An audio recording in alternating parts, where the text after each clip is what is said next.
practicing my yoga like it's money and power, maintaining my balance. Oh yeah, growing my care, practicing my yoga like it's money and power, maintaining my balance. Oh yeah, growing my care, practicing my yoga, growing my care, practicing my yoga, growing my care, practicing my yoga. One day I'll be blowing this clear, mastering my yoga. Been on this walk every day for no real reason other than better weather, but it's that every other season. If you into waiting, it's wisdom and patience. It's only by hustle that I'm breathing. But listen, that's never been a dilemma.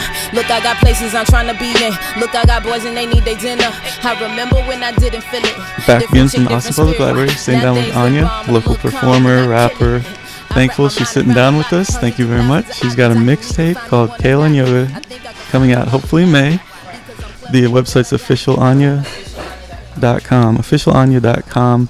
You can see all the things she's got going on. Thanks for being here. Thanks for having us. It's nice to meet you. It's a pleasure. Austin hip hop, it's come a long way. What do you think the strengths are right now? Like, what's good about it now? Let's see. Austin hip hop. I think the strengths right now are that there are so many of us that have a growing influence.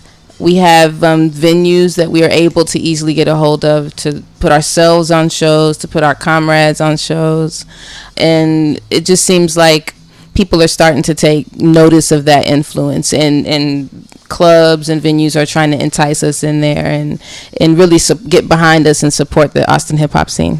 What still needs to happen? What are we missing? I think the scene is missing just a little more. I don't know. It sounds cliche at this point, but I think we could use a little more unity. I think if we all were on the same page, because I noticed that it's still kind of, we segregate ourselves by neighborhood and by affiliation, the people that we've been doing music with for years, when we kind of don't really branch out and collaborate with other folks. So I think if we were all to say support a particular movement or a particular party, even just to show the strength that are in our numbers and our buying power, and how we can show up and really fill up one venue, I think that we'd have even more influence. We just need to work together. What is the sound of Austin hip hop? Okay, now that's an interesting question, because I think we, especially those of us that grew up here, where there's obviously going to be really like a wide range of genres and influences, so it's hard to pin down. You can't say that Austin sound is Southern. You can't say it's East Coast or West Coast, because and then you got the whole South Coast, South Texas flavor. So there's a lot of different influence. You got some folks that border on a rock rap and super highly intelligent, conscious lyrical rap and trap rap. So I guess I'm saying all that to say I don't know. I think we're still figuring it out. But I think that our trademark and where we stand out should be the fact that we aren't afraid to take risks and step out of the box. Like a lot of the hip hop that I'm hearing to and liking around Austin lately is really daring and edgy and is stepping outside the same old hip hop formula. What are some of those risks, or what can a hip hop artist do? I would say incorporating a lot of international artists, sort of a world music vibe. Like I've had the opportunity to be on tracks with some a gentleman who was singing in Farsi, and I got the translation for what he was saying in his verse and kind of rewrote it through my filter. So that stuff like that's interesting. I think incorporating sort of an indie vibe, the more modern sounds and ideas and concepts, that's what I would consider outside the box. I mean, to me, anyone can rhyme words together. They have computers that can put words together and make a decent rap, but I think it's all really in the soul of what you're doing. Studying genres that are just a little bit outside of yours, kind of stepping out of your comfort zone. And who have your influences been? Who is that for you? Okay, so I have as I was saying, I have like a really, really wide range of influences. Obviously, it all kind of started for me with the Tribe Called Quest back in the 90s. So, that East Coast influence is always there. But then, here came Ice Cube and NWA out of the West Coast. And it's like, whoa, wait a minute, what? This is totally different, but I love it just as much. So I'm going to say, the East Coast and West Coast classic rappers, definitely. Then even going back to like your classical composers, kind of the way that they use their instruments to create a rise and fall and crescendo. I think all of that can be done with words and like vocal inflection, so I try to always incorporate some of that in my rap. I have a really, really heavy island and reggae influence, so when you hear my music, you might hear some of that come out. So it's really all over the map. I think what I look for is just good music, solid, meaningful lyrics, and fun sounds, things that make you feel good and want to dance.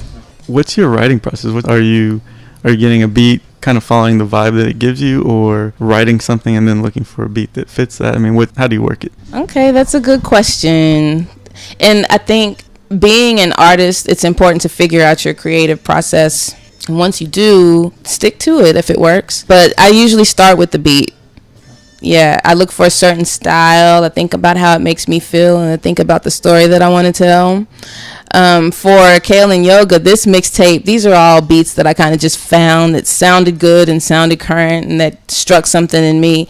But I've also worked with, totally original beats. I've gotten beats from world-renowned producers that, just kind of in my inbox that I haven't been able to write to. I read a statistic one time that said that like 75 to 80% of music listeners don't even listen to the lyrics. So I think the beat choice and beat selection is really important. So that's like 50%. If that's half the battle. So yeah, I get the beat, think about how it makes me feel, write, rehearse. I'm like an obsessive rehearser. Like I have to be well rehearsed at everything that I do. But then that's what it is. Once I rehearse, get into the studio, lay it down, figure out if I like it or not, and that's what it is. How are you influenced by comedy, by comedians? What do you study in them? Okay, so there's a few different aspects to it, right? When you think about being a rap artist and getting up on a stage by yourself, just you and a mic, maybe a DJ, but not necessarily a band or dancers even half the time, or I've never performed with dancers, but you have to think about ways to make a show entertaining and ways to keep people engaged. And I think I study comics because I can relate to that. I can relate to the feeling of, okay, now I just kind of they have to like something about me. They have to catch their attention, and I have to keep it for the next 30 minutes. It's not always an easy thing. So yeah, I watch them, and as I was saying earlier, I watch their career arcs. I'm a hip-hop artist, but I don't really study hip-hop artists a lot. I study how they control their own material. Like, for instance, Louis C.K., who edits his own show. You're like, how does he find the time? Well, if he can do that, maybe I can sit down and record and produce my own music, or edit my own videos. I mean, I don't think there's any limit to what we can do. I think we limit ourselves and tell ourselves we can't. But I think, to me, it just goes back to being able to step out of the box and find out how to improve what it is that I'm already good at. How can I be better at it? How can I take it to the next level and make other people that are doing what I do pay attention and say, okay, what is she doing next? What is she doing now? So I try to be that. And then like we were talking about earlier, relating hip hop back to comedy, the concept of callbacks, about leaving Easter eggs and kind of recycling and repurposing your material for your longtime listeners who can, catch on and pick up something. I mean, that's pretty cool. What are you into like right now? Like, what is influencing you now? What is influencing me now? Okay, so of course we're off season for Game of Thrones, and you know what? I watch it, and I watch it with the captions on because I enjoy the rhythm of the writing, and I feel like there's something missing. Like if I'm not catching all the words, I feel like I'm missing something. So that's why I watch that, and I think it's just a really artistic way of speaking, and I like to be able to plant that in my music and hope people pick up on it. Right now, for the first time, I went to like a slam poetry thing at Mr. Catfish a few weeks ago, and it was really cool just how animated they were, about how they used their pauses and, you know, use the rise and fall of their voice to convey certain emotions. So I would say that's what I'm being influenced by. I hear you speaking with a lot of reverence towards writing. Even when you talk about producing your own work, the process of writing is very crucial, and like you said, writing it out by hand, pen and paper. My general impression is that really great writers read a ton. Right. So yeah, what is the role of reading for you? You know, some of the great poets have lines and stuff that stick with me. Like, my favorite piece I think ever is If by Kipling. I think just the conciseness of the idea and, you know, the way that it's concentrated, like every line is so chock full of what he wants to say. There's no extra. I think that kind of streamlined, direct, powerful way of writing is something that influences me too.